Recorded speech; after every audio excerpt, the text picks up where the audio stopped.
Dice una cuestión adicional el presidente de la República, para que vean lo tramposos que son. En mi calidad de presidente constitucional de la República, en aplicación de la ley de hidrocarburos en reiteradas ocasiones, he invitado a las compañías petroleras que tienen contratos a iniciar procesos de entendimiento. Tales invitaciones no han sido atendidas.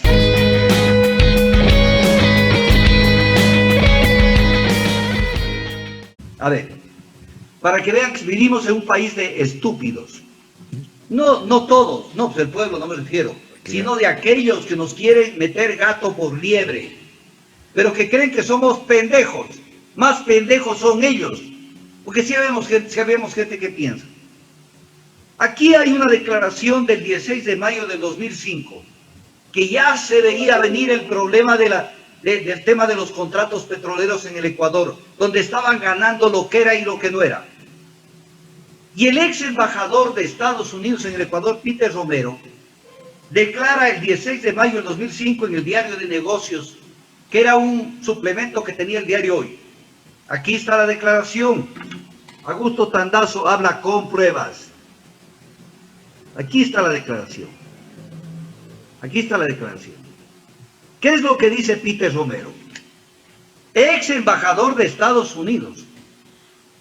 Rosero admite que el Estado ecuatoriano se encuentra en desventaja frente a los contratistas en el reparto de los beneficios de la explotación petrolera y que hay abuso en los gastos de las empresas porque inflan los gastos.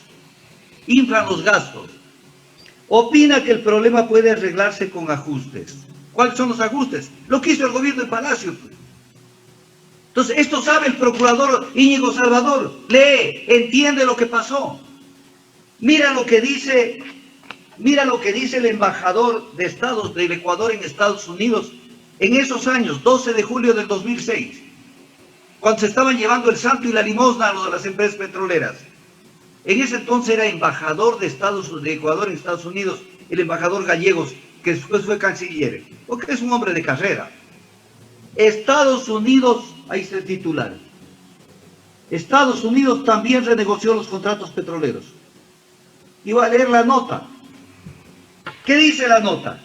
Estados Unidos argumenta que no se puede reformar contratos mediante acciones de parlamentos, que es lo que nos dijeron a nosotros con la ley 42. Pero debo recordar que el Parlamento americano, en una situación similar con 1.200 contratos de explotación petrolera en el Golfo de México, reformó las regalías de esos contratos con un argumento parecido al que esgrime el Ecuador. O sea, el gobierno americano sí puede decirles a las petroleras: oye, te estás robando mucho, pues, te estás robando el santo y la limosna. Pero en Estados Unidos, pero acá no, pues, porque para Íñigo Salvador ahí se está poniendo en peligro los contratos con inversionistas. ¿Qué dice Íñigo Salvador el 2 de octubre del 2019? Dice: durante la década anterior las decisiones se tomaban, refiriéndose al caso Perenco, por si acaso no estoy tomando el caso, sino el caso Perenco. Además que ya se derrotó, no se puede hacer mucho por fallo favorable de Perenco. Y acá, en la parte de acá están las declaraciones que las estoy comentando, donde está en amarillo. ¿Y qué es lo que dice? Durante la década anterior las decisiones se tomaban sobre consideraciones más políticas que técnicas. Definitivamente estás en la luna y tú eres el abogado del Estado. Aquí está el oficio del procurador, del Contralor General del Estado de 22 de agosto del 2005. Ahí está, dirigido al presidente de Petroecuador y miembros del directorio de Petroecuador, Contraloría General del Estado. Y por una persona que no es un hombre atrabiliario, Genaro Peña Ugalde, donde le dice lo más importante, le dice que le recomienda, una recomendación de la Contraloría es una obligación, efectuar un análisis técnico y económico sobre las condiciones actuales y proyecciones futuras del sector petrolero para establecer parámetros que conlleven a renegociar los actuales términos contractuales. Lo plantea el Contralor, renegociar los actuales términos contractuales de esta modalidad contractual de manera que permita restablecer el equilibrio económico de los contratos y los beneficios que se han presentado por el incremento de las reservas y de los precios del petróleo crudo a nivel mundial. Dice, realice las negociaciones, le ordena Petroecuador. Dice, con una rentabilidad acorde con una economía dolarizada que no puede permitir tasas internas de retorno superiores al 15%. Oficio del Contralor General del Estado. También Íñigo Salvador, también a él lo vas a meter preso. O tal vez también a él le vas a cobrar por la ley 42. Siguiente. Cuando el presidente Palacio manda el proyecto de ley, aquí está el proyecto de ley. Aquí hablamos con papeles, Cintia y Washington. Estos papeles no los tienes. Yo estoy seguro que ni siquiera las bancadas tienen estos papeles. ¿Qué dice la comunicación del presidente Palacio de 1 de marzo del 2006 a Wilfrido Lucero Bolaños, presidente del Congreso? La parte que me corresponde y que quiero señalarla. Dice, en los contratos de participación, la estimación de los ingresos a favor de las compañías al momento de la negociación se realizó considerando que el precio promedio del barril de petróleo en el mercado internacional durante la vida del contrato sería de 15 dólares. Sería de 15 dólares. Entonces, esto es lo que dice el presidente y manda el proyecto de ley que está aquí.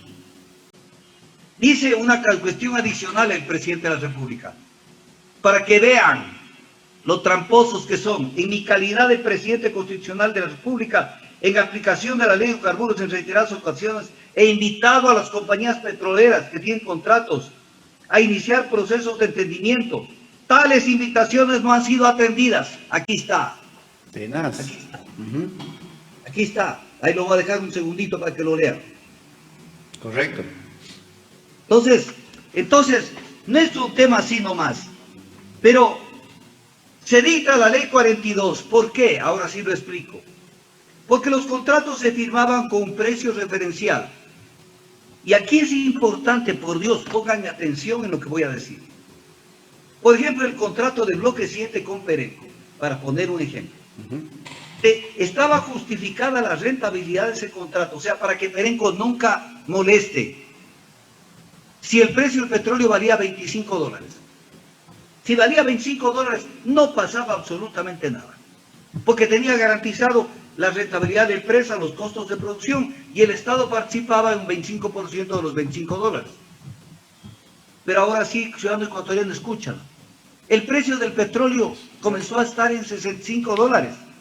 De 25 a 65. Y la compañía se llevaba la diferencia. Aparte de llevarse la rentabilidad, que ya la tenía asegurada en los 25 dólares, se llevaba la diferencia entre 65 y 40. Una locura, claro. O sea, era un robo descarado. Brutal. Descarado. Y dice el procurador que se tomaban decisiones políticas y no técnicas. ¿Qué querías? ¿Que nos roben? Sí, qué increíble. ¿Qué era lo que esperabas? Pero frente a esto, la Cámara de Industriales de Pichincha presenta una demanda de inconstitucionalidad contra la ley. Entonces uno dice, a ver, que una Cámara de Petróleo, que una empresa petrolera presente una demanda de inconstitucionalidad ante el Tribunal Constitucional, tienen su derecho a patalear, pero no es la Cámara Industrial de Pichincha, que están dedicados a los industriales que hacen, o sea, hacen cualquier cosa, pero lo del petróleo no es su actividad principal, pues. Aquí está la demanda de inconstitucionalidad presentada por Mauricio Pinto Mancheno. Ahí está. ¿Quién se fue del país, por cierto? Que se fue del país a invertir en el Perú, a generar mano de obra allá. Y aquí está la firma de él, pero quiero que vean una firmita muy sugestiva que está allí. ¿Cuál es el abogado de Mauricio Pinto Mancheno? Ahí está. Pablo Dávila Jaramillo. Ajá. Él es el que firma con Mauricio Pinto la demanda de inconstitucionalidad. ¿Quién es Mauricio Pinto? ¿Quién es Pablo Dávila Jaramillo? Fue mi vocal del Consejo de Participación Ciudadana de Trujillo. Sí, señor. Por eso es que escogen ese tipo de gente. Vocal del Consejo de Participación Ciudadana. Y cuando ya dejaron el Consejo, fue el que creó con un grupo de gente el Comité de Institucionalización Democrática, y le pidieron a la Corte Constitucional que apruebe el que se desaparezca el Consejo de Pues, Participación ciudadano. Ciudadana y Control Social y entremos a la bicameralidad. Y después pidió al Consejo Nacional Electoral la autorización para recoger firmas para desaparecer el Consejo de Participación Ciudadana. Entonces mira cómo terminan juntándose y están en lo mismo, de ver cómo actúan de esa manera. Ese es Pablo Dávila. Estas cosas, por ejemplo, el ciudadano ecuatoriano no las conoce en detalle. Pero voy a citar algo que es importante dentro de todo este marasmo. Como ese año 2006 también estaba efervescente el tema de la OXI. Y en el tema de la OXI, Cintia y Washington, fue terrible. Claro. Porque pululaban, pero se reproducían por generación espontánea los defensores de la OXI y tenían cabida en la mayor cantidad de medios de comunicación. Entonces, no, es que no se puede caducar, es que la OXI ha traído beneficios, es que eso es ilegal, es que no se ha transferido derecho a obligaciones, los mentirosos. Y yo les demostraba con papeles, no con la boca, que sí hubo violación de la ley en el caso Occidental, que sí se transfirió los derechos y obligaciones del contrato sin el permiso del ministro. Y que no solo eso, hasta les llegué a demostrar dos cosas que fueron claves para la toma de la decisión de la caducidad. El registro que hizo Occidental en la United States Securities and Exchange Commission de los Estados Unidos, que es el registro mercantil en Estados Unidos, de la transferencia, que aquí Fernando Santos, René Ortiz y todo ese combo decían que no se ha transferido, y estaba ahí transferido, registrada la transferencia. Pero también les publiqué, en esos años de lucha, les publiqué incluso la transferencia de dinero con el cual se justificaba el pago de la transferencia, y negaban, no ha habido nada, y defendían. Frente a todo este desmadre que estaba levantado el avispero a favor del Occidental, porque era la empresa del hermano del presidente de los Estados Unidos, era la empresa de Jeb Bush, del hermano de George Bush. Entonces todo el mundo, salían lo que dice Jorge Salvador Lara, los moscardones, salían a defender a la OXI. Y a Jorge Salvador Lara se le ocurrió escribir un editorial, que voy a leer partes de ese editorial, respecto a los defensores de las empresas petroleras. Jorge Salvador Lara es el padre de Íñigo Salvador. Aquí está el Cipayas, sí, claro. de Cipayos y Vendepatrias. Jorge Salvador Lara. Si alguien lo quiere revisar, lo tengo en el Twitter, lo tengo en la página de Facebook, y esto fue publicado el 22 de mayo del 2006, firmado por el padre del Procurador General del Estado. ¿Qué es lo que dice el padre del Procurador General del Estado? Y me voy a demorar unos poquísimos. Dale, tenemos tiempo, Augusto. Dice, también la rica y sonora lengua española, como muchos otros idiomas, tienen palabras que perduran sin cambios. Suelen usarse para denominar extremas actitudes negativas, por desgracia tan propias de la especie humana, que nos negamos a jubilarlas, renovándoles carta de ciudadanía idiomática. A ese grupo de vocablos pertenecen Judas, claro, Judas apareció hace 2000 años. Felipillos es el indio ese que se vendió a los conquistadores españoles, acá en la conquista de lo que es la parte andina, el famoso Felipillo. Cipayos, nombre indígena que se utiliza para llamar a los traidores. Quinta, columnistas. Quislings, vendepatrias. Y luego dice, y otros con los que los pueblos fustigan a quienes, en cualquier momento, pero sobre todo en los de crisis, dan las espaldas a los intereses nacionales y se pronuncian abiertamente a favor de ideas, empresas y hasta banderas extranjeras.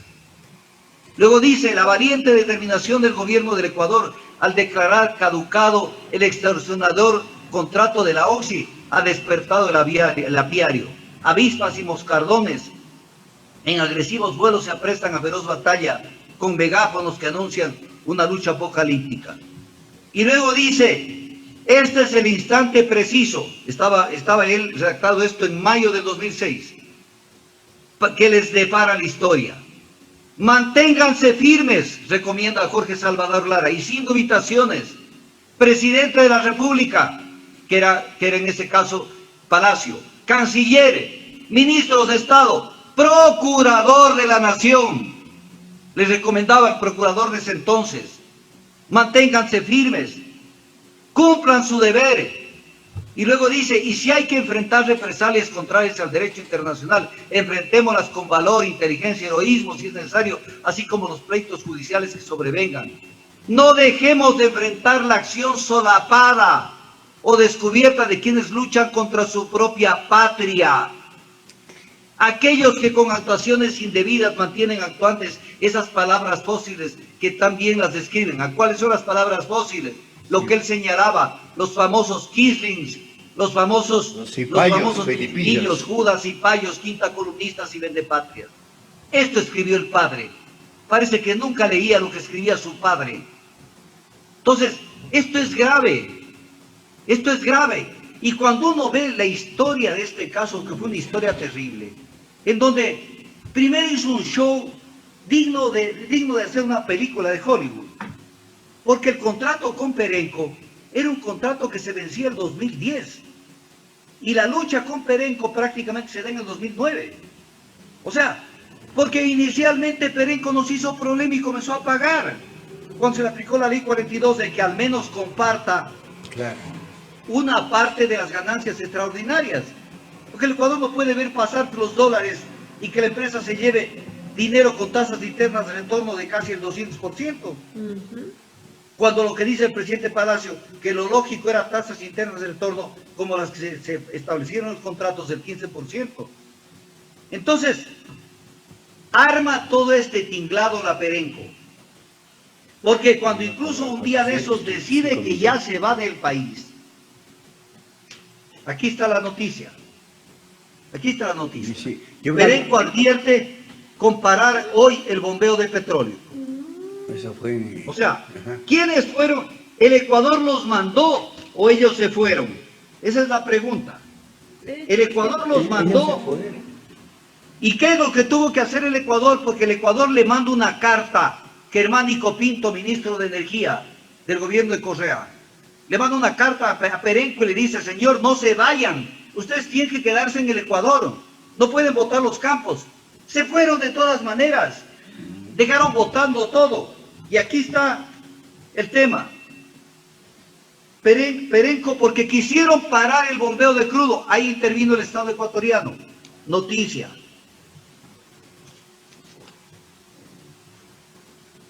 ¿Ya? Perenco no pudo parar ayer el bombeo de crudo, porque querían incluso paralizar la producción cuando ellos no tienen derecho. Luego se van. ¿Qué tuvo que hacer el Ecuador? El Estado pagó los salarios a la gente de Perenco. O sea, el Estado tuvo que hacerse cargo del campo de Perenco porque se fueron los de Perenco, nadie los votó. Ahora, si ya se fueron, ¿qué quería que haga el Estado ecuatoriano? Que deje votado el contrato.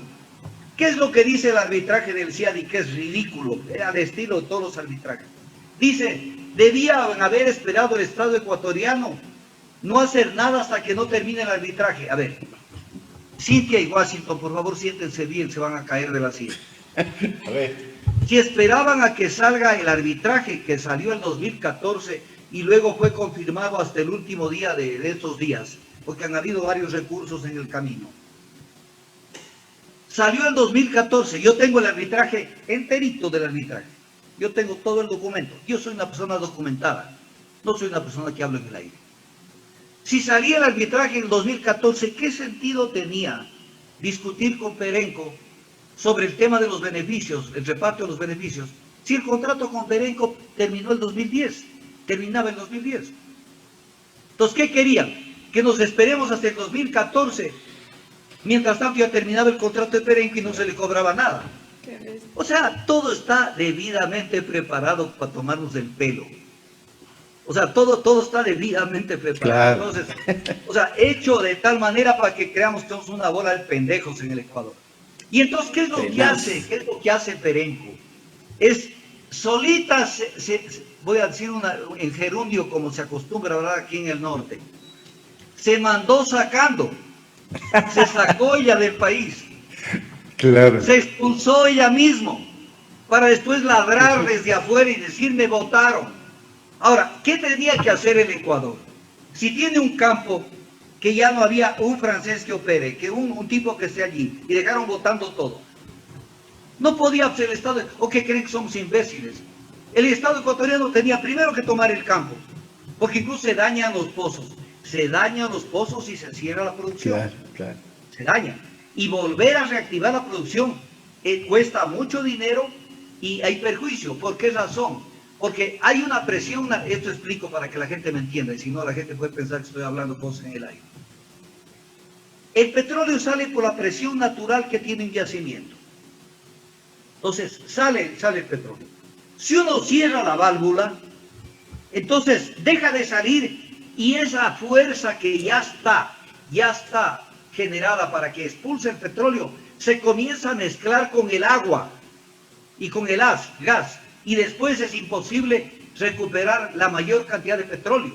Entonces no es posible cerrar un campo, no es como cerrar la llave del agua de la casa. No, porque si no después hay que explotar ese campo con métodos secundarios. Claro. Entonces, el tema era un perjuicio grave que estaba haciendo al Ecuador, pero como ya se fueron, el artículo 74 de la ley de hidrocarburos, 74 de la ley numeral 4, si alguien tiene dudas, por Dios, verifique, 74 de la ley de hidrocarburos numeral 4, el Estado declarará la caducidad de los contratos si ha habido, si una empresa ha abandonado sus instalaciones. Entonces, ¿qué querían? Que no le declaren la caducidad. Claro, que les esperaran. Incluso la caducidad es declarada, pero ya cuando se fue la compañía, ¿acaso que se hizo, como en el caso Occidental, por ejemplo, que se declaró estando la Occidental aquí en el Ecuador, operando? Esto ya se fue, pues. ¿Acaso que se le declaró la caducidad? Porque sí, la caducidad del contrato se lo hace mucho tiempo después.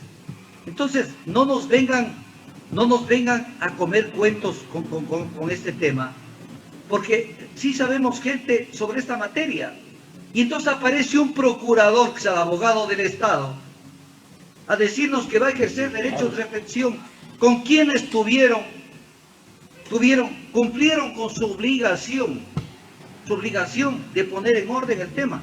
Pero no solamente es eso, es eso, sino que esto genera una cantidad de situaciones que hay que analizarlas. Cuando fue el caso de Perenco, hay que tomar en cuenta, porque este es el país de los traidores. Este es el país de los traidores. O sea, nos traicionan todos los días. Cuando nos llevan al arbitraje, nos aplican el artículo 9 del Tratado Bilateral de Protección de Inversiones con Francia. Y en el artículo 9 de este tratado, firmado en el 94,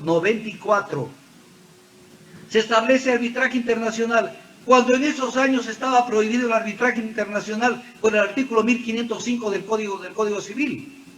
Entonces, ¿cómo es que el canciller Diego Paredes, yo con nombre y apellido, yo no me escondo, canciller Diego Paredes del gobierno de Sixto, firmó este tratado, violando la ley? Tanto que incluso la Corte Constitucional, luego de esto, toma conocimiento de este tratado y de otros instrumentos más y declara que es inconstitucional. Yo tengo aquí delante mío la resolución de la Corte Constitucional del 1 de octubre del 2010, donde declara la inconstitucionalidad de las disposiciones de los artículos 9, 11 y 12 del convenio entre la República del Ecuador y el gobierno de la República de Francia para la promoción y protección de inversiones. O sea, el convenio, el vehículo con el cual nos llevaron al arbitraje, era inconstitucional. Pero además, no solamente eso, sino que en este análisis, que es una perla que lo voy a publicar, en este análisis se dice que el Ecuador, conforme a la Constitución del 2008, no puede firmar tratados en los que el Ecuador se someta a arbitraje internacional. Y esto es una resolución de la Corte Constitucional que causa Estado y que es de obligatorio cumplimiento. Y entonces viene el tema, ¿y cómo es que tú, Guillermo Lazo, te quieres ir a la Alianza del Pacífico con esta sentencia de la Corte? Claro. ¿Cómo te quieres ir a la Alianza del Pacífico? ¿Y cómo incluso dictaron la famosa ley la ley de fomento de la productividad, donde establecen como obligatorio el arbitraje internacional, violando la resolución de la Corte Constitucional. Aquí en el Ecuador, Cintia y Washington, no hay legal, no se cumple con el principio de legalidad. La ley, las resoluciones, se las viola todos los días. Todos los días. Y el Ecuador tiene que preocuparse de estas cosas, porque todo esto es consecuencia de que a veces en determinados momentos la gente se descuida y no se da cuenta de lo que está pasando. Pero además hay un tema final sobre el tema. Sí. Que el Procurador General del Estado parece que no conoce estas materias, parece que no conoce. Y él me va a sacar de pronto un currículum diciendo que él ha sido el non plus ultra. A mí no me importa su currículum.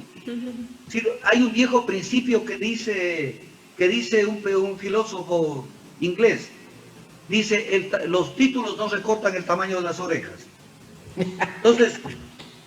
Entonces viene el tema. O sea, ¿se ha estudiado él? ¿Ha estudiado alguna vez lo que es el ius variandi? El derecho que tienen los estados a cambiar las reglas de un contrato cuando ese contrato viola el ordenamiento jurídico de un país. El 1478 el Código Civil dice que hay objeto ilícito de un contrato y por lo tanto eso es revisable cuando no se ha sujetado al ordenamiento jurídico de un país. Y voy a leer solamente un criterio de uno de los mejores tratadistas del mundo. Y con eso terminamos, Augusto. Es argentino y es uno de los mejores tratadistas del mundo de derecho administrativo. Roberto Dromi no es una persona del montón, es una persona que la están leyendo en Francia, la están leyendo en España, en México. Dice, las partes, a ver si entiendes, Íñigo Salvador, las partes están en un plano desigual. En los contratos administrativos desaparece el principio de igualdad entre las partes, que es uno de los elementos básicos de los contratos civiles. El contrato administrativo carece de la rigidez e inmutabilidad del contrato civil, porque cede ante el interés público.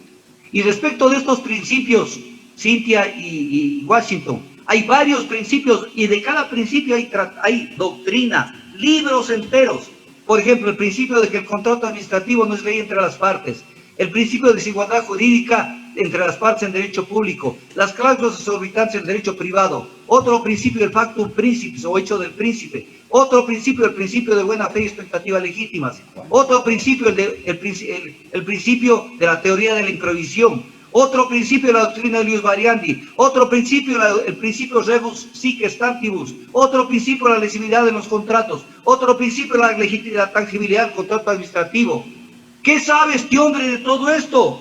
Y nos sale con que hay que respetar los contratos de inversiones que han violado la ley. ¿Por qué violaron la ley? Y con esto termino. Porque esta es la perla final. Eran contratos, y por eso dice contrato, ley entre las partes, pero no puedes violar la ley.